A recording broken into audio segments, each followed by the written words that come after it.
قال اللہ تبارک و تعالی ان اللہ یحب التوابین قال اللہ تبارک و تعالی فی مقام آخر الم یعلم ان اللہ یرا قال اللہ تبارک و تعالی فی مقام آخر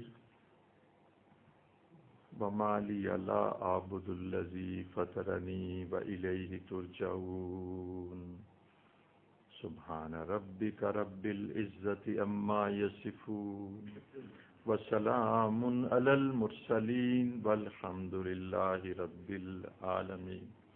درود پڑھیں. اللہم صلی علی سیدنا محمد وعلی آل سیدنا محمد وبارک وسلم. اللہم صلی علی سیدنا محمد وعلی آل سیدنا محمد وبارک وسلم. اللہم صلی علی سیدنا محمد وعلی آل سیدنا محمد وبارک وسلم. جزا اللہ عنا محمدا ما هو اہلہ وصلی اللہ علی النبی الامی. آپ کا چل کر آنا، یہ عمل صالح ہے. اس مجلس میں بیٹھنا یہ بھی عمل صالح ہے. دین کی بات کو سننا یہ بھی عمل صالح ہے. اور وہ قدم جو آپ نے گھر سے اس جانب اٹھائے وہ قدم بھی اللہ کی طرف ہے. وہ قدم کتنے پسندیدہ ہیں جو اللہ کی طرف اٹھتے ہیں. تو مقصود اس مجلس کا کوئی فنکشن نہیں ہے، کوئی تقریب نہیں ہے. تو مقصود اس کا اپنی اصلاح ہے. مقصود اس کا اپنی اصلاح ہے. اب بیٹا دیکھیے، جب آپ ڈاکٹر کے پاس جاتے ہیں ہر وقت تو نہیں جاتے، لیکن جب آدمی بیمار ہوتا ہے تو ڈاکٹر کے پاس جاتا ہے. تو ڈاکٹر آپ دیکھیے اس کو یہ نہیں کہتا تیرا لیور بھی ٹھیک ہے، تیرا ہارٹ بھی ٹھیک ہے، تیری انٹسٹائنس بھی ٹھیک ہے، تیرا تھائرائڈ گلینڈ بھی ٹھیک ہے، تیرا برین بھی ٹھیک ہے، تیرے جوائنٹس بھی ٹھیک ہیں، وہ یہ نہیں کہتا. کہتے تیرے پینکریاز میں، تیرے لبے میں کوئی پرابلم ہے. یعنی دیکھیے ڈاکٹر پوائنٹ آؤٹ کرتا ہے، نشاندہی کرتا ہے اس چیز کی کہ جو بیمار ہوتی ہے. اس کا مطلب ہوتا ہے کہ یہ ہے وہ مرض کہ جس کی وجہ سے تمہاری طبیعت خراب ہے. وہ کہے گا دیکھو تمہارے چیسٹ میں انفیکشن ہے، نیمونیا ہو گیا ہے. وہ وہی دیکھے گا گردہ بھی ٹھیک ہے، جگر بھی ٹھیک ہے، انٹسٹائنس بھی ٹھیک ہے، اور جوائنٹس بھی ٹھیک ہے، اور فلاں بھی ٹھیک ہے. تو وہ ڈاکٹر کے پاس جانے کا پہلے سے مطلب یہ ہوتا ہے کہ میں بیمار ہوں اور میری اصلاح فرما دیجیے، مجھے شفا مل جائے. شفا کے لیے ڈائگنوسس، تشخیص کی ضرورت ہوتی ہے. اچھا آپ مجھے بتائیے کہ اسپتال میں صحت مند لوگ جاتے ہیں، ہسپتال میں بیمار لوگ جاتے ہیں. تو جسمانی بیماری کا تو پتہ لگ جاتا ہے، کیونکہ دیکھیں نا درد ہوتی ہے، گردے میں پتھری تو درد ہوتی ہے، اور یورین میں بلڈ آ جاتا ہے. یرکان ہو تو آنکھیں پیلی ہو جاتی ہیں. جب خدا نہ خاصہ کوئی ٹیومر کسی جگہ پر ہو، کوئی رسولی ٹیومر، کوئی کینسرس میس کسی جگہ پر ہو، تو اس کا بھی آہستہ آہستہ اس کے علامات اور سمٹمز ظاہر ہو جاتے ہیں. اور پھر جب آدمی کو سی ٹی اسکین کراتا ہے تو وہ بھی واضح ہو جاتا ہے. پیارے دوستو، انفارچونیٹلی جو اندر تکبر کے ٹیومرز ہوتے ہیں، حسد اور کینے کے ٹیومرز ہوتے ہیں، ٹیومر رسولی کو کہتے ہیں، جو اندر تکبر کا کینسرس میس ہوتا ہے، جو اندر حسد اور کینے، ریونجفل، انتقامی جذبے جو انسان کے اندر پنپتے ہیں، اور جو اندر دوسروں سے بڑھ جانا، کمپیریزن، تقابل، اور ایک دوسرے سے پرائڈ اینڈ پریسٹیج کے جو تفاخر کے جو ٹیومرز ہوتے ہیں، وہ سم ٹائم، بلکہ اکثر سم ٹائم بھی اکثر اوقات پتہ نہیں لگتے کہ کیا اندر پنپ رہا ہے، کیا اندر بن رہا ہے، اور موت کے وقت پھر یہ چیزیں انسان کو کلمے سے محروم کر دیتی. آپ کو میں عرض کرتا ہوں کہ بڑے بڑے فقہا نے لکھا ہے کہ یعنی ایک آدمی شراب پیتا ہے تو شراب کی وجہ سے کلمے سے محرومی ہوتی ہے، لیکن اس نے توبہ کر لی، شراب پیا اور ایک زندگی میں حصے میں توبہ کر لی، تو اس کی زندگی بالکل پاک صاف ہو جاتی ہے. یعنی شراب کا کوئی عنصر اس کی دل اور دماغ اور جسم کے اوپر اس کی کوئی پراگندگی نہیں ہوتی. جسے کہتے ہیں نا باقیات، کوئی باقیات نہیں ہوتی. توبہ کر لی، اللہ رب العزت نے نامہ مال سے مٹا دی، پاک صاف ہو گیا. جیسے حدیث میں آتے ہیں نا، گناہوں سے توبہ کرنے والے ایسے جیسے اس نے گناہ کیا ہی نہیں. لیکن بڑے بڑے اکابر فقیہ لکھتے ہیں کہ سینے میں جو کینہ ہوتا ہے، اب کینہ بعض اوقات میں کسی دوست کا آ جاتا ہے، کسی ہمسائے کا آ جاتا ہے، اس نے آپ کے ساتھ برا سلوک کیا، کسی رشتہ دار نے برا سلوک کیا، اور خدا بچائے بعض اوقات دو سگی بہنوں میں بھی کینہ میں نے دیکھا، آنکھوں سے دیکھا، سگی بہنوں میں، اور بعض کا دو سگے بھائیوں میں بھی. اور وہ کینہ پتہ کس وجہ سے ہوا؟ اس کی ایپرنٹ کاز وراثت ہوئی. وراثت کی تقسیم میں یعنی بہن بھائیوں میں، اس لیے شریعت نے کہا تھا کہ اس کو شریعت کے اور قرآن کے احکامات کے مطابق کر دو. لیکن یعنی میرے والد صاحب ایک دفعہ وہ فرمایا کرتے تھے کہ اگر یہ وراثت کو شریعت کے مطابق تقسیم کر لیں، 60% مقدمات جو قتل کے ہیں اور جو بغض کے ہیں اور ایک دوسرے کی چھیننے کے ہیں اور ظلم اور زیادتی کے، وہ ختم ہو جائیں. وراثت کو شریعت کے مطابق اگر تقسیم کر دیا جائے تو بعض اوقات انسان کے اندر اس طرح سے کینہ آ جاتا ہے اور اس کا بغض آ جاتا ہے. اچھا، بات یہ میں کر رہا تھا، یقین جانیے کہ فقہا لکھتے ہیں وہ کینہ اور بغض انسان کو باوجود اس کے کہ وہ بعض اوقات اعمال صالح کر رہا ہوتا ہے، موت کے وقت کلمے سے محروم کر دیتا ہے. موت کے وقت. اور اس کی دیکھیں سب سے بڑی دلیل میں آپ کو ایک حدیث سے سناتا ہوں کہ کیا یعنی کہتے ہیں، یہ میں نے جو ایک آیت پڑھی ہے نا، یا عبادی الذین اسرفوا علی انفسہم، اور ایک رمضان، یقین جانیے یہ دو آیات، یہ دو نشانیاں ایسی ہیں. یعنی یعنی مفسرین کہتے ہیں کہ قرآن کی یہ آیت، پہلے تو میں عرض کرتا ہوں کہ ابھی اس آیت کو میں بیان کروں گا، قرآن کی یہ آیت نہ ہوتی تو ہمارا کوئی حال نہیں تھا، ہم راندہ درگاہ ہو جاتے. اور دوسری بات کہتے ہیں کہ قرآن کی اس آیت مبارکہ سے یہ لازم ہے کہ اللہ رب العزت نے اہل ایمان کی، حضور کے امتیوں کی مغفرت کرنی ہے. اور دوسری نشانی کہتے ہیں کہ رمضان، کہ اگر اللہ نے رمضان بنایا ہے نا، پکی بات ہے اللہ سب کی مغفرت کرا دے. ہلاک ہو جاوے وہ شخص کہ جس نے رمضان کا مہینہ پایا اور اس کی مغفرت نہ آئی. اس کا مطلب ہے کہ رحمت ایسے حال، جیسے کہتے ہیں نا جی، جیسے میں آپ کو مثال دیتا ہوں، کہتے ہیں جی ہمارے ہاں اب میڈیکل سروسز بڑی ایڈوانس ہو گئی ہیں. کیا مطلب؟ کہ جی ہم نے سویڈن میں، ہم نے امریکہ میں ہر ڈور سٹیپس پر نا جی میڈیکل ایڈ پرووائڈ کرتی ہے، کہ ایمبولینسز چل رہی ہیں جی. کسی کو ہارٹ اٹیک ہوتا ہے، اب کوئی مسئلہ نہیں ہے. یعنی مجھے ایک میرے دوست نے جو امریکہ میں تھا وہ بتایا، اس نے کہا مجھے یہاں پرابلم ہوئی اور مجھے 50 ایئر مجھے پتہ لگا کہ یہ کچھ کارڈیک ہے. کیسے میں نے ڈائل کیا، ایمبولینس آئی. کہیں گے ایمبولینس نے مجھے فوراً ود ان منٹس جو ہے نا ہاسپٹل میں پہنچایا اور انہیں امیجیٹلی مجھے آپریٹ کیا. میری آرٹریز کلاک تھیں اور میں بچ گیا اور واپس بات کر. اب کہتے ہیں جی یہ میڈیکل ایڈ ڈور سٹیپ پر. اچھا، میں نے آپ کو اس لیے بات سنائی، اللہ کی رحمت رمضان کے اندر ہر ڈور سٹیپ کے اندر موجود ہے. آپ کی دہلیز پہ آئی ہے. اس لیے یہ وہ دو چیزیں ہیں کہ جس سے پتہ لگتا ہے کہ اللہ رب العزت نے ہر بندے کی مغفرت کرنی ہے. تو اجان گرامی، بات کر رہا تھا کینے کی. اس رمضان میں جس کا آخری عشرہ بہت قیمتی ہے کہ جس میں جبرائیل امین علیہ السلام اترتے ہیں، اور وہ کون سی رات ہے؟ لیلۃ القدر کی رات ہے. تو یقین جانیے گا احادیث میں ہے کہ لیلۃ القدر میں جبرائیل امین علیہ السلام اپنی جماعت کے ساتھ اترتے ہیں، اور فرشتوں کو کہا جاتا ہے کہ اپنی عبادتوں کو ترک کر کے روزہ داروں کی دعاؤں پر آمین کا.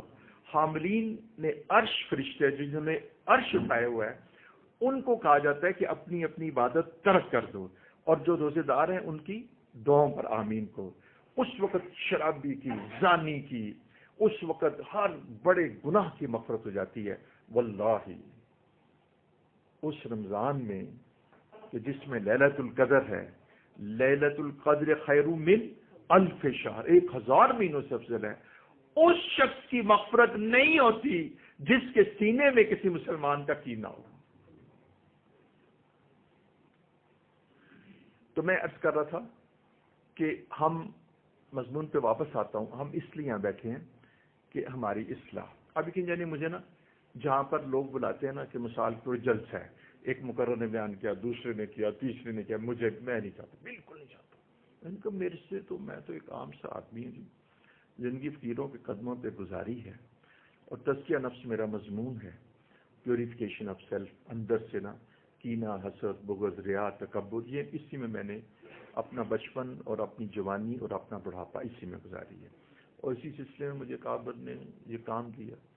تو یقیناً جب جہاں ہوتا ہے نا کہ میں نے بیان کرنا ہے اور شعلہ بیانی کرنی ہے، جب میں کہتا ہوں ایک مقرر وہاں بڑے بڑے خطیب ہیں اور وہ خطیب موجود میں بالکل وہاں نہیں چاہتا. اگر بہت ہی کوئی اصرار ہو تو پھر میں برکت کے لیے چلا جاتا ہوں، ورنہ میرا مقصود ہوتا ہے کہ اس کے مجمع میں یعنی فذکر ان ذکر تنفع المؤمنین، کہ آپ نا تذکرہ کیجئے، آخرت کا تذکرہ کیجئے، زندگی کا مقصد بیان کیجئے، اللہ رب العزت کی عظمت اور بڑائی کو بیان کیجئے تاکہ ہماری اصلاح ہو، کہ تذکرے سے مومنین کو فائدہ ہوتا ہے. اچھا، یہ میں نے ایک بات آپ سے کہی تاکہ نیت درست ہو جائے کہ ہم اپنی اصلاح کریں. اب میں آپ کو دوسری بات کہتا ہوں. ایک چھوٹی سی میں آپ کو مثال دے کے آپ کو بتاؤں گا کہ ہم کتنے غافل ہیں. ہم کتنے غافل ہیں. ہم اس وقت غفلت میں ہیں جی، ہم اس وقت غفلت میں ہیں. دیکھیں، نعت پڑھنے سے بندہ عاشق رسول نہیں بنتا. عاشق رسول رسول اللہ صلی اللہ علیہ وسلم کی اطاعت سے بنتا ہے. وما اتاکم الرسول فخذوہ وما نہاکم عنہ فانتہوا. نبی جس کام کے کرنے کو تمہیں کہے تم اس کو کرو، اور جس سے روکے تم رک جاؤ.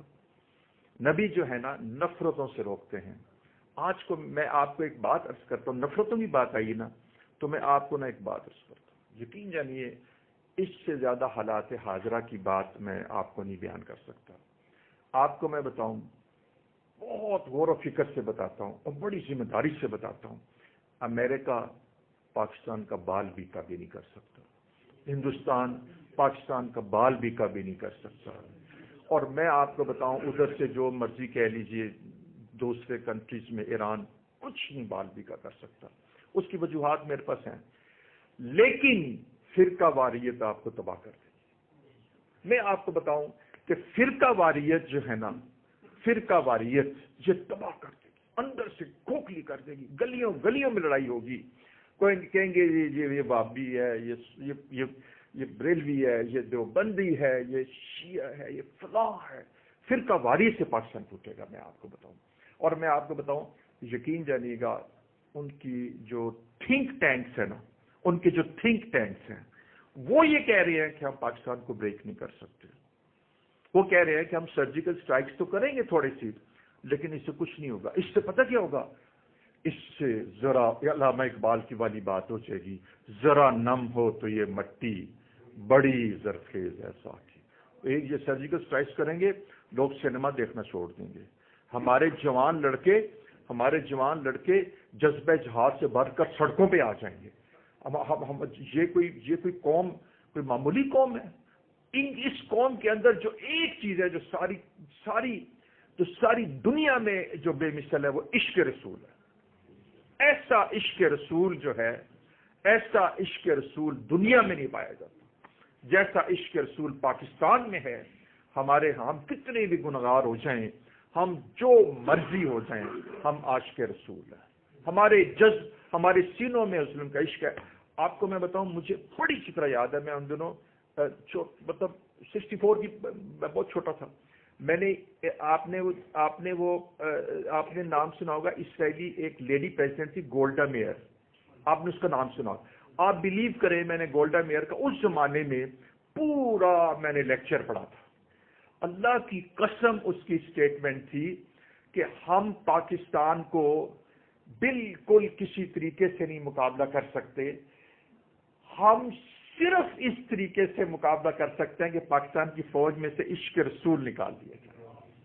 عشق رسول، اور یہ ہو نہیں سکتا. ہمارے جوانوں میں عشق رسول، عشق الہی فوج کے اندر اتنا ہے، نچلے طبقے میں اوپرلے طبقے میں، جس کی مثال نہیں دے سکتی. اس لیے میں آپ کو بتاؤں، یقین جانیے گا کہ اگر انڈیا بھی، اچھا آپ معلوم ہے کہ انڈیا کے جو سینئر عسکری تجزیہ نگار ہیں وہ کہتے ہیں پاکستان سے جنگ نہیں کرنی چاہیے. انسٹیگیٹ تو پیچھے امریکہ کر رہے ہیں نا، اسرائیل کر رہا ہے. پاکستان سے جنگ، ان کو پتہ ہے کہ اگر پاکستان سے جنگ کریں گے تو ان کے بامبے، ان کا دہلی، یہ چیزیں ان کی نہیں بچیں گی. جیسا میں عرض کروں آپ کو، میں بتانا چاہتا ہوں، یہ ہمیں توڑیں گے، ان کے تھنک ٹینکس جو ہے نا، یہ ہمیں توڑیں گے فرقہ واریت. کہیں گے یہ شیعہ سنی فساد کرو، یہ فلاں کرو. اور آپ کو بات لمبی ہو جاتی ہے. وہاں پر ان کے اسپیشلسٹ موجود ہیں جنہوں نے ہمارے اسٹڈیز کی ہیں جی، ہمارے سیکٹس پر نا، ہمارے مسالک پر اسٹڈیز کی ہیں. اور ان اسٹڈیز کے بعد انہوں نے دیکھا ان میں اختلافات کیا ہیں، پھر ان اختلافات کو ہوا دیتے ہیں. لہذا میں آپ کو بات بتاؤں، آپ کو ایک اور بات بتاؤں کہ ان کی جو انٹیلیجنس ہے یہ کیا کرتی ہے، وہ علماء کرام یا وہ مولوی حضرات جو ایموشنل ہیں، جو جذباتی ہیں، جو فوراً فلیئر اپ ہو جاتے ہیں، جو ایک دم جوشیلے ہو جاتے ہیں، ان کو انہوں نے سلیکٹ کیا ہوا. ادھر سے یہ میرا دل کرتا تھا میں آپ کو بات بتاؤں کیونکہ میرے سینے میں دبی تھی.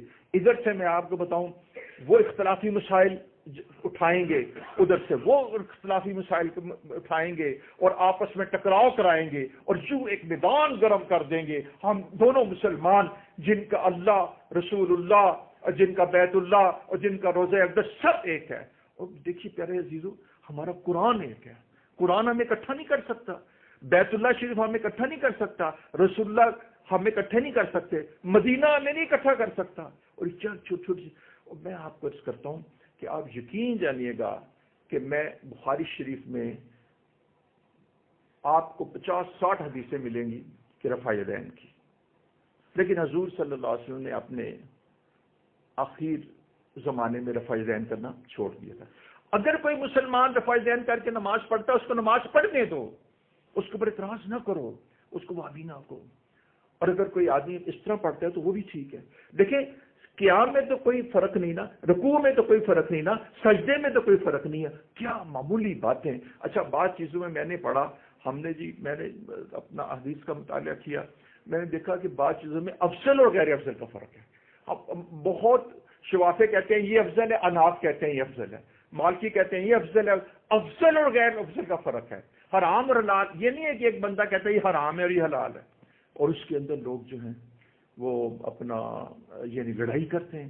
اس فرقہ واریت کو پریویل کرنے کے لیے صرف معذرت کے ساتھ صرف نہ علماء کو استعمال کریں گے. دیکھیں نا، کسی ڈاکٹر کو تو استعمال نہیں کر سکتے، کسی انجینئر کو استعمال نہیں کر سکتے.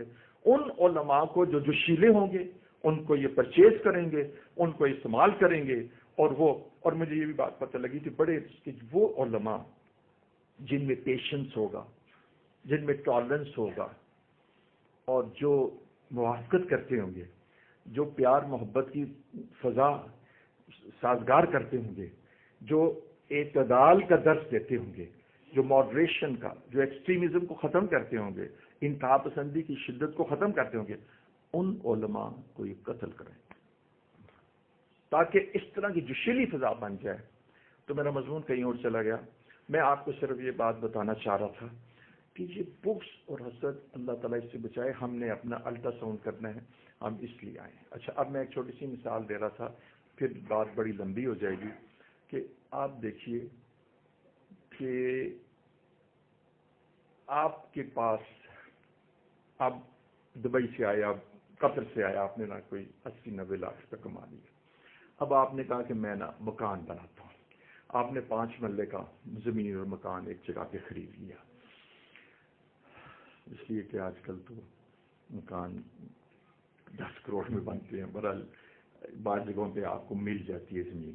اچھا, اب آپ نے کہا کہ بھی دیکھو میری بڑی محنت کی پونجی ہے, میری محنت کی کمائی ہے. اور آرکیٹیکٹ کو آپ نے کہا, ایک مثال آپ کو دوں گا, آپ کو پتہ لگے گا, آپ کو اپنا تعارف ہو جائے گا. آرکیٹیکٹ نے آپ کو کہا, آپ نے آرکیٹیکٹ کو کہا یہ میری فیملی ہے, یہ میری ریکوائرمنٹ ہے. آپ نے بھی کہا کہ دیکھو ہمارے گھروں میں پردہ ہوتا ہے تو ہمارے ہاں زنان خانہ اور مردان خانہ علیحدہ ہوتا ہے. آپ نے کہا میرا بیڈ روم وہاں رکھنا کہ جہاں پر سن لائٹ, سورج نہ آئے. جیسے آج کل پنجاب یونیورسٹی میں اگر آپ یہ کہیں تو وہ آپ کو ڈائریکشنز بتا دیتے ہیں کہ آپ اپنا بیڈ روم یہاں رکھیں, وہاں سن لائٹ نہیں آتی. اچھا, آپ نے کہا میرا کچن یہاں اور میرے بچوں کی کچھ ایسی معاملے لاؤنج ایسے ہو. آپ نے اس کو سارا انسٹرکشن پلان دے دیا اور کہا کہ دیکھو میں تو مصروف ہوں, یہ 80 لاکھ بھی تم رکھ لو. آپ نے ایسا رلائی کر کے اس کو دے دیا. اب اس نے آپ کا نقشہ بھی بنانا ہے اور تعمیرات بھی کرنی ہے. ٹھیک ہوگی بات, آپ نے ساری پونجی اس کو دے دی. 6 ماہ کے بعد جب آئے تو اس نے مکان تیار کیا تو یقین جانیے آل ٹوگیدر اس کا نقشہ ڈفرینٹ تھا.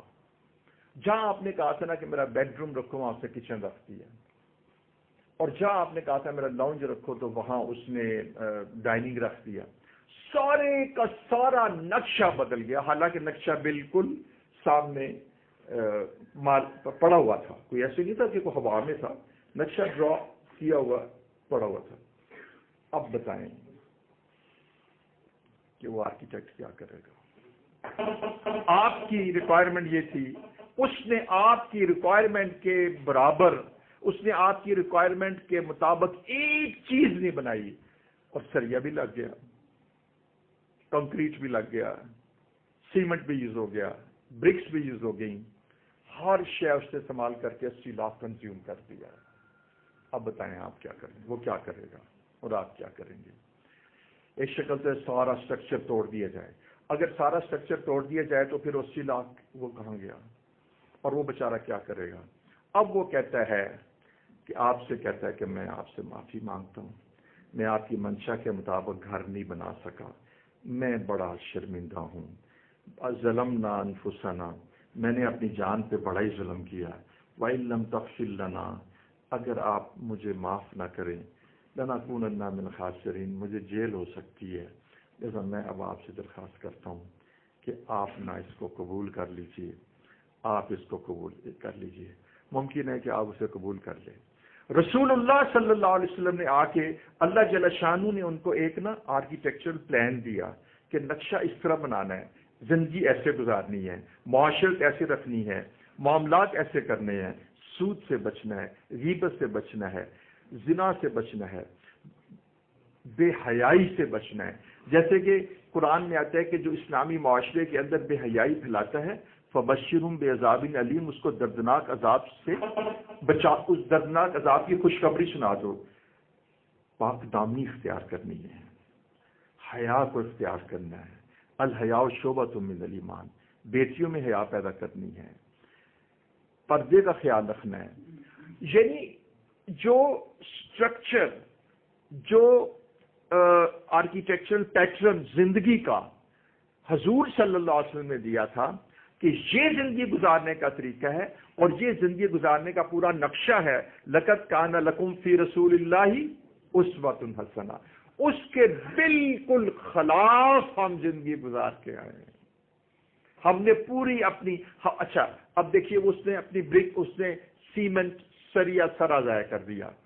ہم نے دل اور دماغ کی نعمتیں, ہمیں قوتیں ملی, ہمیں رزق ملا, اس رزق نے ہمارے اندر قوت پیدا کی. وہ قوتیں ہم نے ساری غیر اللہ میں لگائیں, اللہ کی نافرمانی میں لگائیں, اپنی مرضی کی لائف میں لگائیں. کبھی نمود و نمائش میں خرچ کی، کبھی شادیوں میں اسراف میں خرچ کی، کبھی ہم نے تبذیر میں خرچ کی، کبھی ہم نے دکھاوے میں خرچ کی۔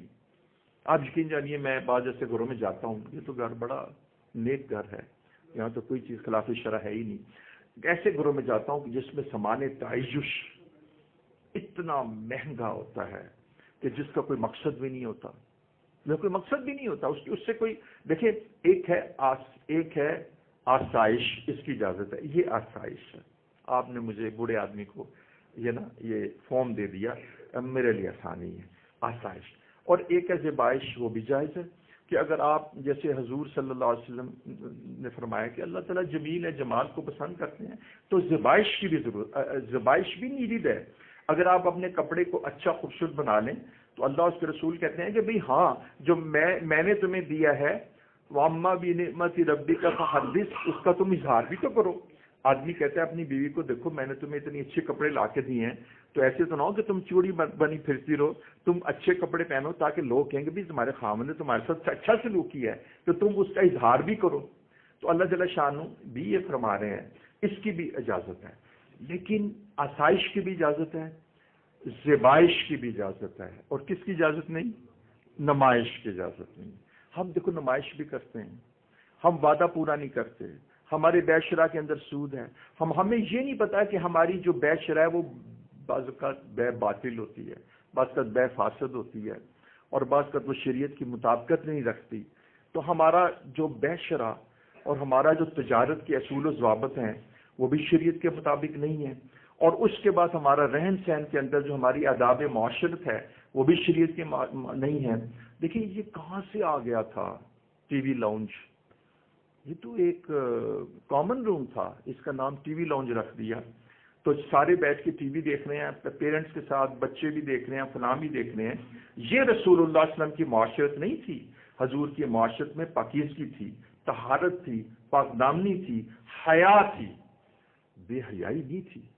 تو وہ سارا جو سٹرکچر جو اللہ رب العزت نے، وہ ساری جو انسٹرکشنز اور وہ ساری ڈیمانڈز اور وہ سارا جو ایک گائیڈنس جو اللہ جل شانہ نے اپنے حبیب کو قرآن اور براہ راست حبیب کے اوپر حدیث کی شکل میں اتاری، اس سے ہم نے ایک زندگی کا مکان تیار کرنا تھا، اور اس مکان کے لیے ہمیں دل اور دماغ کی قوتیں دی گئی تھیں۔ وہ ساری قوتیں ہم نے، کوئی 40 سال کا ہو گیا، کوئی 50 کا ہو گیا، کوئی 35 کا ہو گیا، کوئی 30 کا ہو گیا، کوئی 28 کا ہو گیا، وہ ساری قوتیں ہم نے اللہ اور اس کے رسول کی خواہش کے مطابق مکان بنانے میں صرف نہیں کی۔ ہماری اینٹیں ضائع ہو گئی، ہمارے سانس ضائع ہو گئے، ہمارے رزق جنہوں نے ہمیں قوتیں دی وہ ضائع ہو گئے۔ اس پر ہمارے اوپر استغفار ہے، جیسے ہمیں کہا گیا تھا سچ بولنا، جھوٹ نہ بولنا، گواہی تمہارے اگینسٹ بھی جائے تب بھی سچ بولنا، جھوٹ نہ بولنا، کسی کی دل آزاری نہ کرنا، کسی کو حقیر نہ سمجھنا، اور کسی کی تذلیل نہ کرنا، اور کسی کا تمسخر نہ اڑانا۔ اب دیکھیے یہ اخلاقیات کے وہ پہلو تھے، ہمیں اخلاقیات کا ایک شعبہ دیا گیا، اور اس شعبے میں تو ہمیں بہت زیادہ کہا گیا کہ جو تمہارے ساتھ برائی کرے تم اس کے ساتھ اچھائی کرو، جو تم پہ ظلم کرے تم اس کو معاف کر دو، سل من قطع کا، جو تم سے توڑے تم اس سے جوڑو۔ لیکن یہاں پر تو ہم کینہ اور بغض اور ریونج اور انتقامی جذبے کے ساتھ چل رہے ہیں، اور ہمارا آپس میں ایک دوسرے کے ساتھ محبت کا تعلق نہیں ہے۔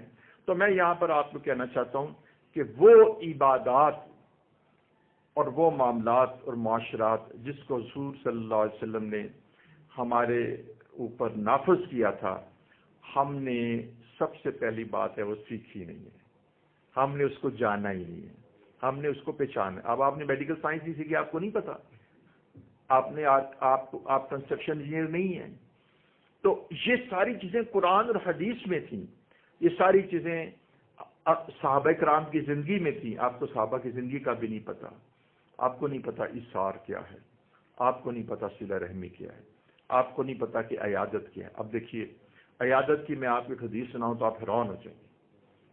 عیادت کی اور وہ زندگی جو نبی کریم صلی اللہ علیہ وسلم نے بتائی تھی، اس کی حدیث فرمایا روز قیامت اللہ جل شانہ فرمائیں گے، ایک شخص سے پوچھیں گے کہ میں ننگا تھا اور تو نے مجھے کپڑے نہیں پہنائے، ایک شخص سے پوچھیں گے میں بھوکا تھا تو نے مجھے کھانا نہیں کھلایا.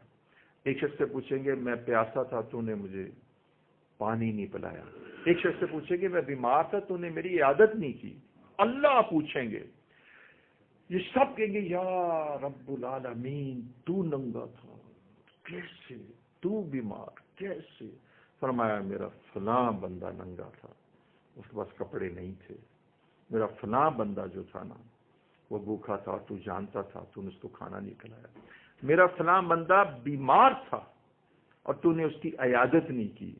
آگے ذرا بات سنیے جان گرامی, آگے ذرا بات سنیے. اللہ کو پانے کا آسان ترین طریقہ فرمایا کہ اگر تم اس کی عیادت کرنے کے لیے آتے تو مجھے وہیں پاتے, مجھے اپنا قرب. اب دیکھیں میں حیران ہوتا ہوں حضرت اللہ تعالیٰ. آپ ایک شخص نے مجھ سے پوچھا کہ وہ ایک تھے کوئی 22ویں گریڈ کے آفیسر, کہیں گے اللہ کی محبت کا کیا مطلب ہوتا ہے؟ میں نے کہا آئیے میں آپ کو بتاتا ہوں, آپ کو بھی بتاتا ہوں. سچی آپ ان دو چیزوں سے اللہ کی محبت کو جان سکیں گے کہ یعنی اللہ کی محبت, اللہ سے محبت, اللہ سے محبت. دیکھیے میں حیران ہوتا ہوں کہ جو شخص کسی مریض کی عیادت کرنے کے لیے جاتا ہے, حدیث میں آتا ہے اور حدیث سب کو پتہ ہے, الحمدللہ یہ ہزاروں لاکھوں کو پتہ ہے, صبح کے وقت جاتا ہے تو شام تک 70,000 فرشتے اس کے لیے استغفار کرتے ہیں.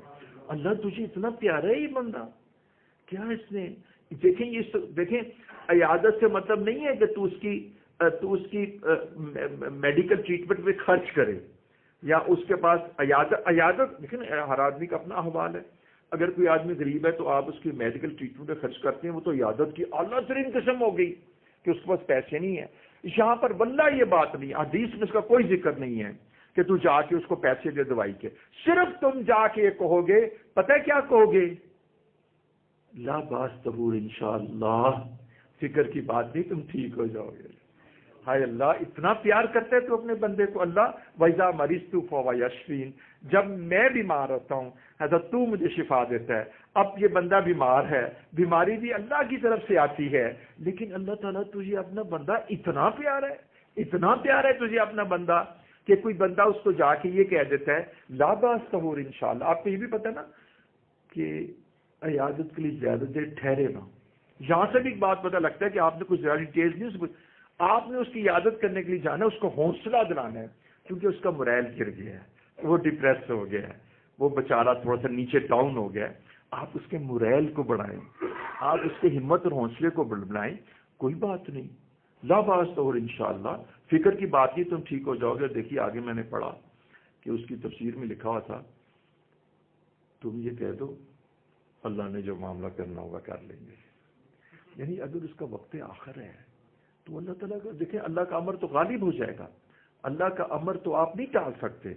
تم جا کے کہہ دو لا باس طہور انشاءاللہ, فکر کی کوئی بات نہیں, انشاءاللہ اللہ کی اذن میں اللہ نے چاہا تو تم ٹھیک ہو جاؤ گے. یہاں سے دیکھیں کہ اللہ رب العزت چاہتے ہیں کہ بندہ چل کر اس کی عیادت کرے اور اس بندے کو حوصلہ دے. وہ ہے کہ وہ بندہ اللہ کی بارگاہ میں کتنا پیارا ہے, کتنا محبوب ہے. کیا وہ بیمار ہو گیا ہے, اللہ اس کی کتنی کیئر کر رہے ہیں اور کتنا خیال کر رہے ہیں اور کتنی ترغیب دے رہے ہیں اور کہہ رہے ہیں اچھا تو نہ صبح چل کے آیا تھا میرے بندے کی عیادت کے لیے, 70,000 فرشتے تیرے لیے استغفار کرتے رہیں گے. اور جب تم رات کو چل کے جاؤ گے تو فجر تک استغفار کرتے چل جائیں گے. اور آپ حضرات میں سے بعض تبلیغی بھائی جانتے ہیں کہ صحابہ کیا کرتے تھے, وہ دیکھتے تھے کہ رات لمبی ہے دن لمبا ہے, تو اگر رات لمبی ہوتی تو پھر رات کو چاہتے تھے کہ زیادہ دیر تک فرشتے استغفار کرتے رہے. اتنا ان کو اس حدیث پر یقین تھا. یہاں سے آپ اس بات کا اندازہ لگائیے, یہاں سے آپ اس بات کا اندازہ لگائیے اللہ اپنے بندے سے کتنا پیار کرتے ہیں.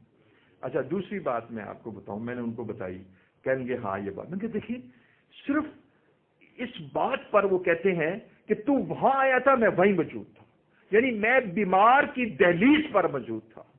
اگر تم آتا تو مجھے وہاں پاتا. ایک تو میں بیمار کے پاس تھا, ایک تو اسے کہہ دے لا باس طہور انشاءاللہ, فکر کی بات نہیں, تم ٹھیک ہو جاؤ گے.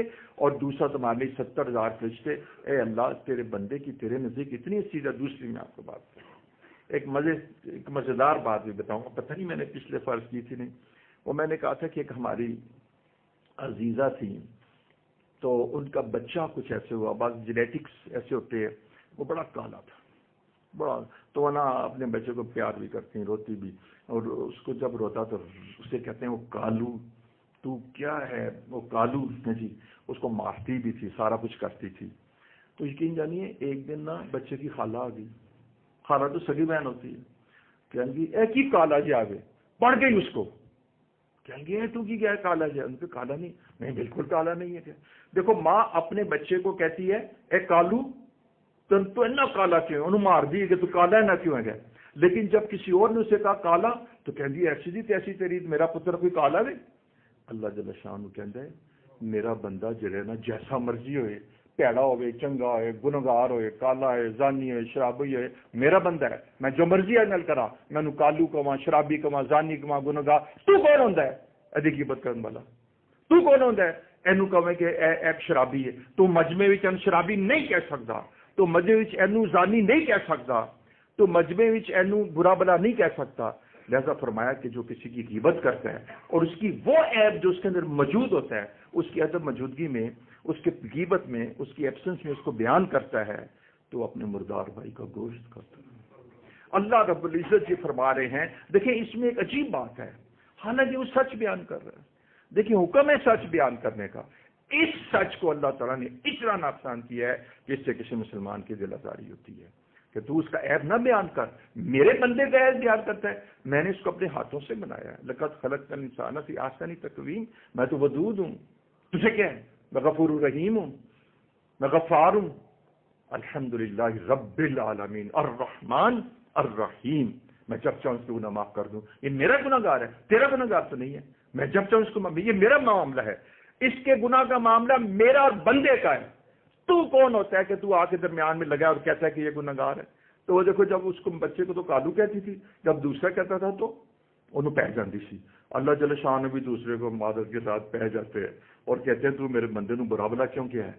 یہ اللہ تعالیٰ کی اپنے بندے سے محبت ہے، وہ اس قابل ہے کہ اس سے محبت کی جائے۔ تو اب میں اپنی مضمون کو آگے بڑھاتے ہوئے جو میں نے آیت پڑھی تھی وہ میں آپ کو عرض کرنا چاہتا ہوں۔ اب بیٹا ہوا یہ کہ ہمیں زندگی دی، ہمیں آنکھیں دیں اور ہمیں قوتیں دیں، ہمیں مال دیا، اب جسم دیا، ہمیں دل و دماغ کی صلاحیتیں دیں۔ ہم چھوٹے تھے، ہم بڑے ہو گئے، اللہ نے ہمیں قوت دی اور جوانیاں عطا فرمائی، پھر ہم اس جوانی سے گزر کر مڈل ایج میں چلے گئے، اور یہ سارا کچھ، یہ سریا، یہ اینٹ، یہ برکس، یہ ساری چیزیں مکان بنانے کے لیے، شریعت کا مکان بنانے کے لیے، وہ زندگی جو حضور صلی اللہ علیہ وسلم نے ڈیمانڈ کی تھی، وہ زندگی جو حضور صلی اللہ علیہ وسلم نے چاہی تھی، وہ زندگی جو اللہ جل شان نے پسند کی تھی اور حضور صلی اللہ علیہ وسلم کو بتا دیا تھا، انسٹرکشنز دی تھی کتاب میں کہ یہ وہ زندگی ہے جو میں پسند کرتا ہوں۔ پیارے دوستو، وہ زندگی پر ہم آ نہیں سکے، وہ زندگی پر ہم آ نہیں سکے۔ باطنی طور پہ کہا گیا وزر ظاہر الاسم و باطنہ، ظاہری گناہ بھی چھوڑ دو اور باطنی گناہ بھی چھوڑ دو، سود بھی چھوڑ دو، رشوت بھی چھوڑ دو، اور جتنے بھی ظاہری گناہ ہیں جھوٹ وہ بھی چھوڑ دو، اور باطنی گناہ میں کہا گیا تکبر بھی چھوڑ دو، ریا بھی چھوڑ دو، بخل بھی چھوڑ دو، کینہ بغض حسد بھی چھوڑ دو، اور جتنے باطنی گناہ اور ہیں وہ سارے کے سارے چھوڑ دو۔ کسی کے ساتھ انتقامی جذبے دل میں نہ رکھو۔ اور اس کے علاوہ باطنی گناہ کیا ہیں، اس کے علاوہ بھی بتاؤں، حب دنیا راس کل خطیئۃ، یہ جو لسٹ ہے نا، مال کی ہوس، لالچ، مال، پیسہ، یہ جو قرضے لے کے بینک سے ہڑپ کر لیتے ہیں، کتنا حوصلہ ہے، اور پھر اس کا ذکر بھی نہیں کرتے، ایسے مگرمچھ، انا للہ جو لسٹ ہے نا، آدمی کے پاس ایک جنگل سونے کا ہوتا ہے تو دوسرے کی تمنا رکھتا ہے۔ اور سب سے بیٹا سب سے بڑی بات یہ ہے کہ فرمایا انا للہ و انا الیہ راجعون، ہم ہیں ہی اللہ کے لیے اور اللہ کی طرف لوٹ جانے والے ہیں۔ یا میسیج دے دیا کہ تم سب کل نفس ذائقۃ الموت، میرے پاس آنے والے ہو، ثم الینا ترجعون، تمہاری میرے سے ملاقات ہونی ہے، تو میرے سامنے کھڑے کر دیا جاؤ گے۔ اس شکل میں پھر میں تم سے پوچھوں گا کہ عمر کہاں گزاری، جوانی کہاں گزاری، مال کہاں سے کمایا، مال کہاں خرچ کیا، اپنے علم پر کتنا عمل کیا، اس ساری چیزوں کو سامنے رکھ کے ہمارے پاس آج ندامت اور شرمندگی کے آنسوں کے سوا اور کچھ نہیں ہے۔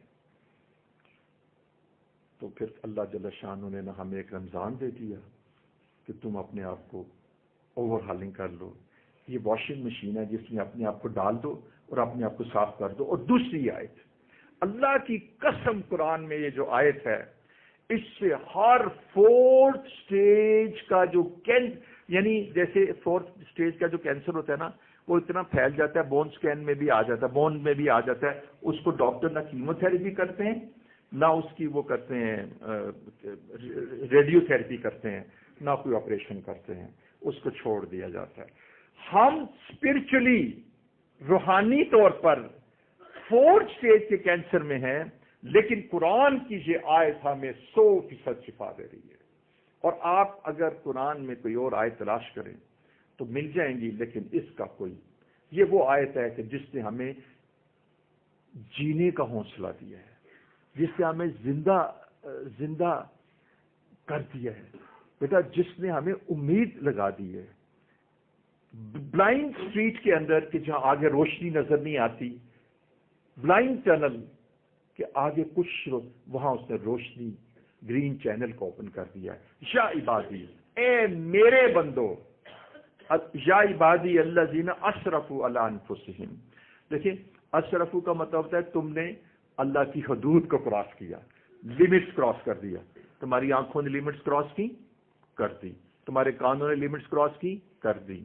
موسیقی، غیبت، تم نے وہ اشیاء کہ جن ممنوع تھی ان کی طرف، تمہاری زبان نے لمٹس کراس کی، کبھی تانا دیا، کبھی جھوٹ بولا، کبھی غیبت کی، کبھی دلزاری کی، اور یہ کہ تمہارے جسم نے بھی گناہ کیے، اور کبھی شرمگاہ سے، کبھی زبان سے، تو تم نے لمٹس کراس کی۔ اے میرے وہ گناہگار بندو، آپ یقین جانیے یا علماء بھی تشریف رکھتے ہوں گے، اس سے مراد صالحین کو اس کا خطاب نہیں ہے۔ صحابہ، میرا مطلب ہے وہ تو اللہ کے ولی بڑے افضل ترین لوگ تھے، یقین جانیے کہ اس کا خطاب سیدنا عبدالقادر جیلانی کو نہیں ہے، شیخ احمد سرندی ملسانی کو نہیں ہے، اس کا خطاب ہمارے اللہ کے ولیوں کو نہیں ہے، اس کا خطاب انبیاء کرام کو نہیں ہے، وہ تو معصوم ہے، یہ مجھے ہے، یہ پیارے آپ کو ہے۔ یا عبادی، اے میرے وہ بندو، الذین، جنہوں نے اسرفوا علی انفسہم، کہ جنہوں نے گناہ کیے ہیں، اپنی جانوں پہ بڑا ظلم کیا ہے۔ اچھا، اب یقین جانیے میں ایک شیخ الحدیث کے پاس تھا، تو وہ انہوں نے کوئی 35 سال بخاری شریف پڑھائی، تو وہ اس حدیث کو بیان کر رہے تھے تو میں حیران رہ گیا۔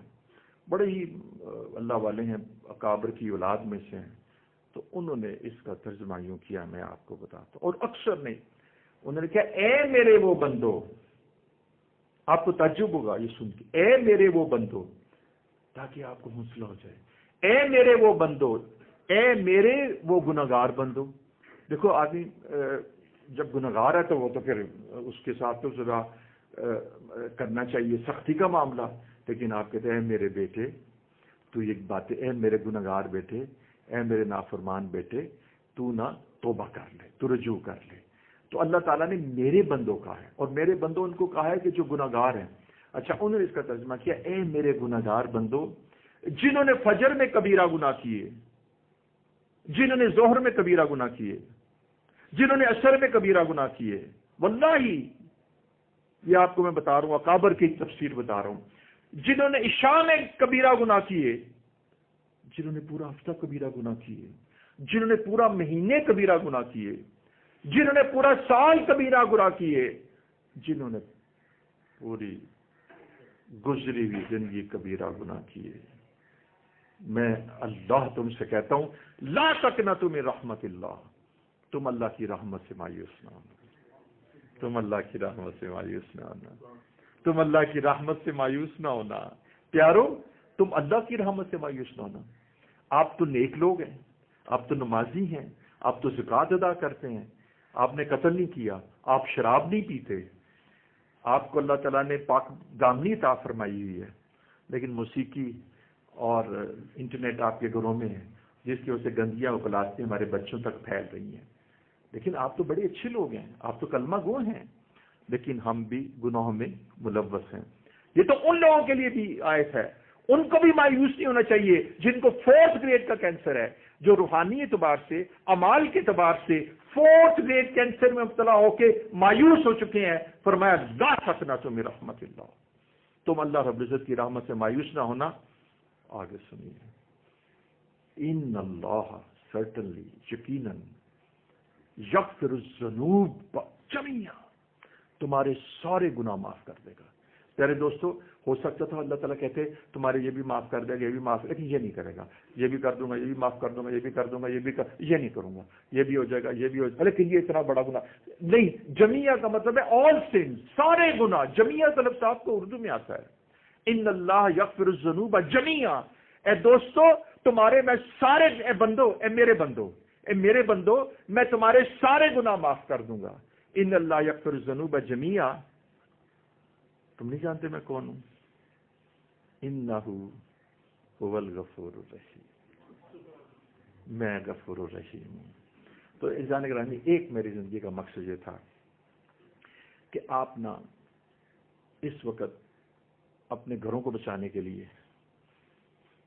کفر کا مقابلہ کرنے کے لیے اللہ کو راضی کریں، اپنی آخرت کے لیے بھی، اور اس لیے کہ ہم اللہ کے بندے ہیں، اور اس لیے کہ کل کوئی ہم پہ کوئی معاملہ ہو تو ہم اللہ کی طرف رجوع کر لیں، ابھی سے ہم توبہ کر لیں. تو اس کے لیے میں آپ کو ایک توبہ کا سیکھا بتاؤں گا کہ جس وقت آپ، پہلے تو میں آپ سے عرض کروں گا کہ آج ایک عمل آپ کو بتاؤں گا. یہ حدیث سے ثابت ہے، حضرت ابوبکر صدیق رضی اللہ تعالیٰ ثابت ہے. کتنی بڑی بات ہے جو چیز ابوبکر صدیق 2 رکعت نماز برائے توبہ، صلاۃ التوبہ، صرف 2 رکعت. اذان گرامی، صرف 2 رکعت. آج آپ جائیں گے مغرب کی نماز کے بعد، عشاء کی نماز کے بعد، تہجد میں جب آپ کو وقت ملے، جو نفل پڑھنے کا وقت ہو. ہمارے یہاں عصر کی نماز، عصر اور مغرب کے درمیان نفل نہیں پڑھے جاتے. اس وقت آپ رات کو چھپ کے جس وقت آپ چاہیں، پیارے دوستوں، پیارے بچوں، محترم بزرگوں، 2 رکعت نماز صلاۃ التوبہ، اور اس کی نیت کریں. اللہ، آپ ایک طریقہ تو نہیں، جب سے میں، کیونکہ گناہ لکھے جاتے ہیں جب انسان مکلف ہے، آپ یہ نہ کہیں جب سے اللہ میں نے پہلی سانس لی تھی، بس سیدھی سی بات. اے اللہ، جب سے میں نے اس دنیا میں پہلی سانس لی تھی، اس لمحے سے لے کر آج تک جو اللہ رب العزت میں تیری منشا اور تیری ڈیمانڈز اور تیری طریقے کے مطابق جو تو چاہتا تھا میں زندگی نہیں گزار سکا، میں وہ مکان اسوہ حسنہ کا نہیں بنا سکا. اللہ رب العزت میری زندگی کے وہ سانس، وہ سریا، وہ اینٹ، وہ برکس، وہ سیمنٹ، وہ سارے ضائع ہو گئے. وہ اوقات، وہ لمحات، وہ دن، وہ ایام، وہ میری قوتیں ساری ضائع ہو گئیں. اللہ، اب میں تیرے سامنے اپنے گزری زندگی کے تمام گناہوں کی معافی مانگتا ہوں. تو نے کہا یا عبادی الذین اسرفوا علی انفسہم، اے وہ گناہگار لوگوں جنہوں نے اپنی جانوں پہ بڑا ہی ظلم کیا، اللہ تعالیٰ کی احکامات کو پورا نہیں کر سکے. لا تقنطوا من رحمت اللہ. اللہ تو نے قرآن میں کہا ہے لا تقنطوا من رحمت اللہ، کہ تم اللہ کی رحمت سے مایوس نہ ہو. ان اللہ یغفر الذنوب جمیعا. اللہ تیرا قرآن حق ہے، تیرا قرآن سچ ہے. اللہ تو بہت کریم ہے، تیری رحمت کا ایک ذرہ ہماری زندگی کے پورے گناہوں کو معاف کرنے کے لیے کافی ہے. اور اے اللہ رب العزت، میں آج کے بعد اپنے پورے گناہوں کی معافی مانگتا ہوں، اور اب میں تجھ سے یہ درخواست کرتا ہوں کہ بقیہ زندگی مجھے اپنی اطاعت کرنے کی توفیق عطا فرما. اور یقین جانیے گا کہ اگر آپ یہ عمل کریں گے 2 رکعت صلاۃ التوبہ، اور اس کے بعد میں آپ کو ایک عمل بتاتا ہوں کہ وہ ہمارے اکابر سے تسلسل کے ساتھ چلا آ رہا ہے 1400 سال. وہ ہے کہ روزانہ 200 دفعہ اپنے پورے گناہوں پر نگاہ ڈال کر، یعنی احاطہ کر کے، استغفر اللہ ربی من کل ذنب بات ہو. اور ایک دفعہ ہم ابھی پڑھ لیتے ہیں، استغفر اللہ ربی من کل ذنب بات ہو، بول جائے استغفر اللہ ربی من کل ذنب بات ہو، بول جائے استغفر اللہ ربی من کل ذنب بات. جتنے بھی کل ذنب، سارے، اللہ تعالیٰ نے بھی فرمایا کہ جمیع، سارے گناہ. تو اس کو آپ روزانہ 2 دفعہ پڑھتے رہیں. یہ میری ایک بس میں تھوڑی سی بات اور کروں گا. اللہ جل شانہ فرما رہے ہیں، دیکھیے کتنا پیار کر رہے ہیں، ان اللہ یحب التوابین. اللہ تعالیٰ توبہ کرنے والوں سے محبت کرتے ہیں. جو توبہ کرتے ہیں، عجیب بات ہے، آپ کی نافرمانی کی ہے، آپ کا غلام اگر بہت نقصان کر کے آئے اور معافی مانگے تو آپ کہتے ہیں اچھا بھی میں نے معاف کر دیا، آپ کا اچھا اخلاق ہے، آپ نے معاف کر دیا. لیکن آپ یہ تو نہیں کہتے میں تو اس سے محبت کرتا ہوں. اچھا، عدالت جس کو رہا کر دیتی ہے، جس کی سزا معاف کر دیتی ہے، یہ تو نہیں کہتی کہ یہ بڑا اچھا سٹیزن ہے. یہ کہتی ہے کہ بس ٹھیک ہے، اس کو معاف کر دیا گیا، اس کو معاف کر دیا گیا، اس کو صدر صاحب نے رحم کی اپیل کی جسے معاف کر دیا گیا. یہ کوئی نہیں کہتا. یہ اللہ کا مجرم ہے، اسے نمازیں نہیں پڑھی، اب یہ قضا نمازیں پڑھے گا، اس نے روزے نہیں رکھے، اب یہ قضا. لیکن اللہ فرماتے ہیں ان اللہ یحب التوابین. اصل میں بات یہ ہے کہ اللہ نے نا بندے کو بنایا ہے، ماں کے تو ایبڈومن سے، شکم سے نکلتا ہے نا، تو وہ اس قدر پیار کرتی ہے کہ جیسے ایک عورت اتنا پیار کر رہی تھی تو حسن نے پوچھا کیا یہ آگ میں اپنا بچہ پھینک سکتی ہے؟ فرمایا یا رسول اللہ، یہ عورت اپنا بچہ آگ میں پھینک سکتی ہے؟ یہ اپنے بچے کو اتنا پیار کر رہی ہے، ہاؤ اٹ از پاسبل کہ اپنا بچہ. فرمایا کہ اللہ رب العزت اپنے بندے سے، اس ماں سے 70 گنا زیادہ پیار کرتے ہیں، 70 گنا زیادہ پیار کرتے ہیں. اس لیے نہ وہ چاہتے ہیں میں نے نہیں اس کو جہنم میں بھیجنا. اور پیارے عزیزوں، میں آپ کو بتاتا ہوں ایک بات پکی ہے، حضور اقدس صلی اللہ علیہ وسلم ہمیں نہ جہنم میں نہیں جانے دیں گے، ہماری شفاعت کریں گے. اس وقت تک راضی نہیں ہوں گے جب تک کہ آخری امتی کو بھی جہنم سے. ہاں، یہ ہے حضور صلی اللہ علیہ وسلم، ان کی ہمیں کتنی ضرورت ہے. دوسری چیز یہ ہے کہ درود شریف نا 200 مرتبہ. اچھا، یہ کارڈ تو بھائی عمران کے پاس ہوں گے، اور ایک تو کارڈ لے لیجیے استغفر اللہ ربی من کل ذنب بعد، اور دوسرا کارڈ لے لیجیے اللہم صلی علی سیدنا محمد وعلی آل سیدنا محمد وبارک وسلم. میں آپ کو عرض کرنا چاہتا ہوں کہ یہ حضور صلی اللہ علیہ وسلم سے اس سے قرب پیدا ہوتا ہے. اور حدیث میں بھی آتا ہے کہ روز قیامت میرے سب سے زیادہ قریب وہ شخص ہوگا جو مجھ پر کثرت سے درود شریف پڑھتا ہوگا. اس لیے نا یہ درود شریف بھی حضور صلی اللہ علیہ وسلم کی بارگاہ میں یہ پڑھتے رہے. اب دیکھیں، اس لیے آپ اس کے بعد آپ کو کوئی تانا نہیں دے سکتا. دیکھیں، ہم کوئی آدمی غلطی کرتا ہو تو پھر اس کے بعد آپ کا عزیز ہو تو آپ نے اس سے معذرت کر لی ہو تو وہ معذرت قبول کر لیتا ہے، تو پھر آپ کو کہتا ہے یار تو فلاں موقع دیتے تو خود ہیں، کوئی 10 سال بعد آپ کچھ چیز کا تانا دے دیتے ہیں. حدیث شریف میں آتا ہے کہ جو آدمی کسی گناہ میں مبتلا ہو اور پھر اس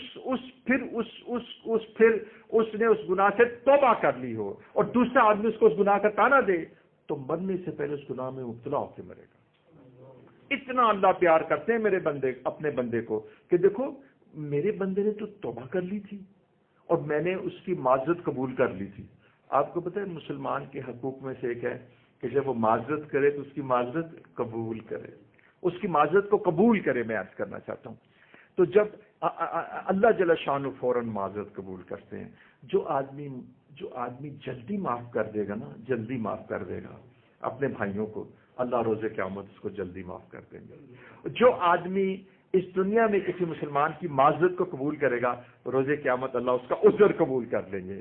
اور جو آدمی کسی کے اوپر غصہ آئے گا تو اس غصہ صحیح ہوگا، مثلا اس نے غلطی کی ہوگی تو وہ ہر غصے کا گھونٹ جو پیے گا، تو میرے مشائخ نے لکھا کہ ہر غصے کے گھونٹ پینے پر اس کو اللہ کا دیدار نصیب ہوگا. اللہ تعالیٰ اتنا پسند فرماتے ہیں کہ اپنے بندوں کو معاف کر دیا جائے. جیسا اللہ اپنے بندوں پر بڑے رحیم ہیں، بڑے کریم ہیں. ان کی ایک صفت ودود، لونگ، محبت کرنے والے. تو اس چیز کو سامنے رکھتے ہوئے میں آپ کو بتاتا ہوں، آپ کو شرمندہ نہیں کیا جائے گا. تو گناہ کی تصویر فضیل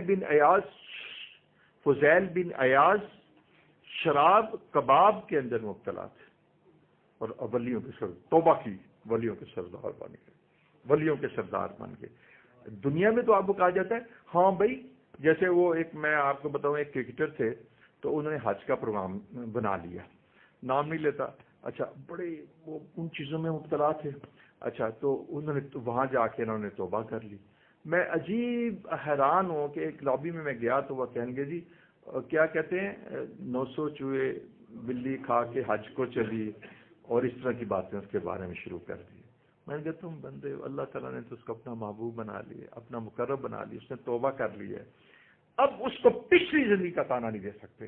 تو اللہ رب العزت فرماتے ہیں اللہ یحب التوابین, میں تو اس کو پسند کرتا ہوں, میں تو اس سے محبت کرتا ہوں. تم کون ہوتے ہو کہ اس کو کہو کہ تم نے اپنی زندگی اس طرح گزاری ہے. کتنی دیکھیے سودنگ ایفیکٹ ہے, کتنا پیار کیا اللہ رب العزت نے, کتنی معافی دے دی ہے. تو اب اگلی بات پتہ کیا ہے, اچھا اگر آپ کے پاس ایک شخص کہتا ہے میرے کپڑے, آپ کہتے ہیں تمہارے کپڑے گندے کیوں ہیں, کہتے ہیں میرے پاس تو پانی نہیں ہے. اچھا تمہارے پاس پانی نہیں, میرے پاس ڈٹرجنٹ نہیں ہے. اچھا تمہارے پاس کچھ نہیں ہے. اچھا آپ اسے کہتے ہیں اچھا میں تمہارے گھر میں نا واشنگ مشین بھی لگا دیتا ہوں, اور میں تمہیں سوپس بھی دے دیتا ہوں, ڈٹرجنٹ بھی دے دیتا ہوں, سرف بھی دے دیتا ہوں, اور زائد کپڑے بھی دے دیتا ہوں. جب آپ 10 دن کے بعد دیکھیں تو اس کے کپڑے گندے تھے, آپ بتائیے قصور کس کا ہے؟ قصور اس آدمی کا ہے نا, وہ خود گندا رہنا چاہتے ہیں نا. جب پانی بھی, جب اللہ رب العزت فرما رہے ہیں میں تجھے استغفار کا ڈٹرجنٹ دے رہا ہوں, اور میں تجھے یہ بات واضح کہہ رہا ہوں کہ جتنے گناہ تو نے کیے ہیں صبح شام اخیر میں, سارے کبیرہ گناہ, یعنی فجر میں, زور میں, عصر میں, مغرب میں 10 سال تم کبیرہ گناہ کرتے رہے ہو, اس تمام کبیرہ گناہوں کو میں استغفار کی واشنگ مشین میں ڈال کے صاف کر دوں گا. تم میرے پاس آؤ, چل کر آؤ, رجوع کرو, توبہ کرو, استغفار کرو, اپنی زندگی کو بدلنے کا ارادہ کرو, میں تمہیں پاک صاف کر دوں گا.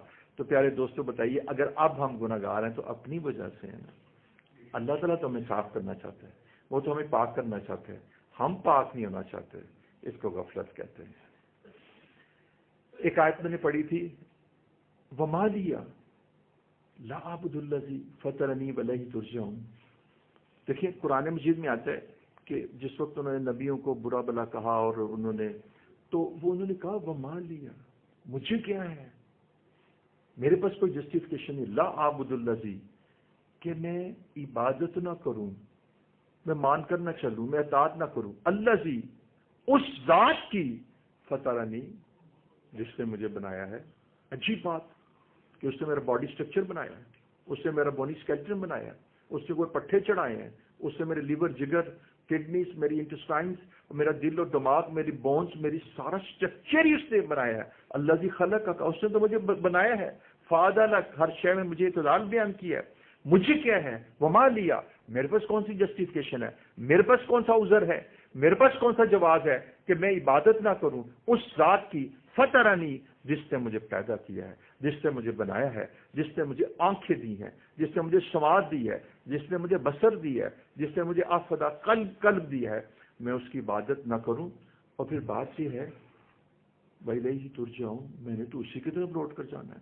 یہ بھی تو نہیں ہے کہ اس نے بنا کے مجھے کہہ دی اچھا تم دوسرے کے پاس چلے جانا, اس نے تو میں نے اسی کے پاس لوٹنا ہے. تو عزیزان گرامی, تم آئے بھی اللہ کی جانب سے تھے, اور اِنَّا لِلَّهِ, تم ہے بھی اللہ کے لیے ہو, وَإِنَّا إِلَيْهِ تُرْجَعُونَ, اور تم نے اللہ ہی کی طرف لوٹنا ہے. تو پھر اللہ کی نافرمانی کیسی, پھر اللہ جل شانہ کے ساتھ بے اکرامی کیسی, پھر اللہ تعالیٰ کے ساتھ پشت کیسی. یا ایھا الانسان ما غرک بربک الکریم, تمہیں اللہ سے کس بات نے غافل کر رکھا ہے, اس نے تو تمہیں پیدا کیا ہے. پھر میں نے آیت پڑھی تھی الم یعلم بان اللہ یری, تو جانتا نہیں میں تجھے دیکھ رہا ہوں, سمیع, میں سنتا بھی ہوں, بصیر, دیکھتا بھی ہوں, خبیر, جانتا بھی ہوں. میں اگر دیکھیے ایک بات اللہ کی عظمت کے بارے میں بیان کر کے بات ختم کرتا ہوں. اگر یہ کہا جائے کہ 4.25 ارب انسان ہیں, اللہ تعالیٰ صرف ایک بندے کی بات نہیں سنتے, باقی ساروں کی سنتے, یعنی سننے کی صلاحیت نہیں رکھتے, وہ اللہ نہیں ہو سکتا. پھر آپ یہ کہیں دیکھیں آپ میرے سے بات کریں گے, میں 1 یا 2 کی بات سن سکتا ہوں, چیزیں اکٹھی سائملٹینیسلی نہیں سن سکتا. اگر 4 ارب انسان اللہ سے مانگنا شروع کر دیں اور اللہ ہر بندے کی بات کو انڈیویجولی پوری تفصیل سے نہ سنے, تو وہ رب نہیں ہو سکتا. اور اللہ اگر 99% چیزوں پر ان کے علم کا احاطہ ہو, لیکن ریمیننگ 1% پر اللہ سے اگنورینس ہو، وہ اللہ نہیں ہو سکتے، وہ تو نقص ہے۔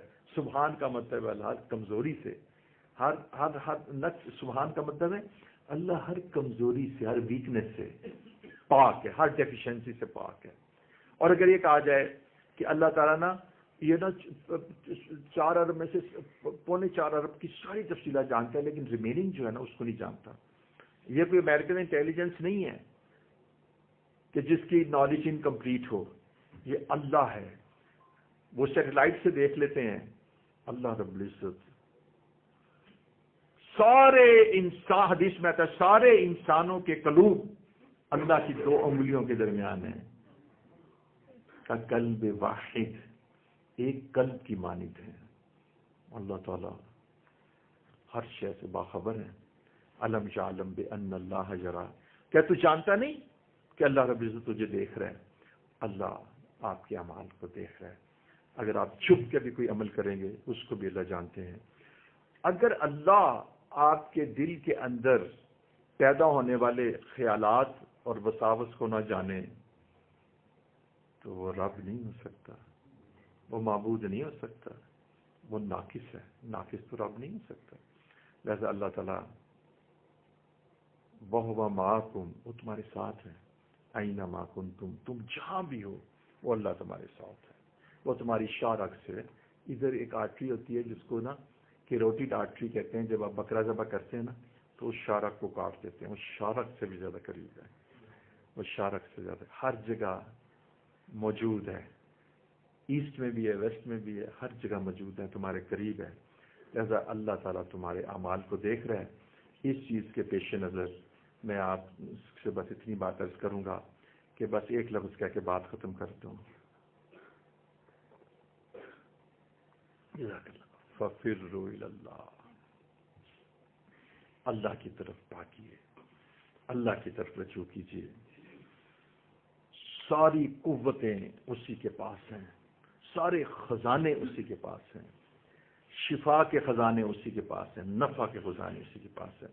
اگر وہ آپ کے لیے نفع کا فیصلہ کر دے تو پوری انسانیت مل کے آپ کو نقصان نہیں پہنچا سکتی، اور اگر وہ آپ کے لیے خدا بچائے، کسی کے لیے، آپ کے لیے نہیں، کسی ایک فرد کے لیے، اگر وہ کسی ایک مصیبت کا فیصلہ کر دے اور اللہ اس مصیبت میں مبتلا کر دے، دنیا کی کوئی قوت ایسی نہیں کہ اس مصیبت میں سے مجھے اور آپ کو نکال سکے، الا ہو، سوائے کہ وہی اللہ، کہ وہی جب چاہے، جب اس کی اتنی طاقت ہے اور جب اس کے پاس اتنے اختیارات ہیں اور وہ ہر شے پہ قدرت رکھتا ہے، اور وہ بادشاہوں کو بادشاہ ہے، اور اس کے دست قدرت میں پوری کائنات کی بادشاہت ہے، اور ساری برکتیں ادھر سے آتی ہیں۔ تبارک الذی بیدہ الملک، بڑی بابرکت ذات ہے کہ جس کے دست قدرت میں بادشاہت ہے، وہ کنگ ہے، بادشاہت ہے۔ الحمدللہ رب العالمین، ساری تعریفیں اس رب کے لیے ہیں جو افسر ہے، جو بادشاہ ہے پوری کائنات کا۔ اور دیکھیں وَإِلَى اللَّهِ تُرْجَعُ الْأُمُورُ، جتنے بھی امور ہیں وہ اللہ کی طرف رجوع کرتے ہیں۔ آپ ایک اپلیکیشن دیتے ہیں، ادھر سے کل کے ادھر گئے، ایڈیشنل سیکرٹری کے پاس جا کے، اوپر جا کے منسٹر کے پاس چل گئے، want to see, but competent authority minister ہوا۔ جتنے بھی آپ کام کرتے ہیں وہ سارے رجوع کرتے ہیں، جتنے بھی امور ہیں وہ اللہ کی طرف رجوع کرتے ہیں، اور final decisive authority, decision making authority اللہ کی ہے، سارے امور اس کی طرف رجوع کرتے ہیں۔ نتیجہ یہ کہ اللہ کو سجدہ کیجیے، اللہ کو راضی کیجیے، اللہ کی مان کر چلیے، گناہوں سے بچیے، اللہ کی نافرمانی نہ کیجیے، جو گناہ ہیں ان سے توبہ کیجیے۔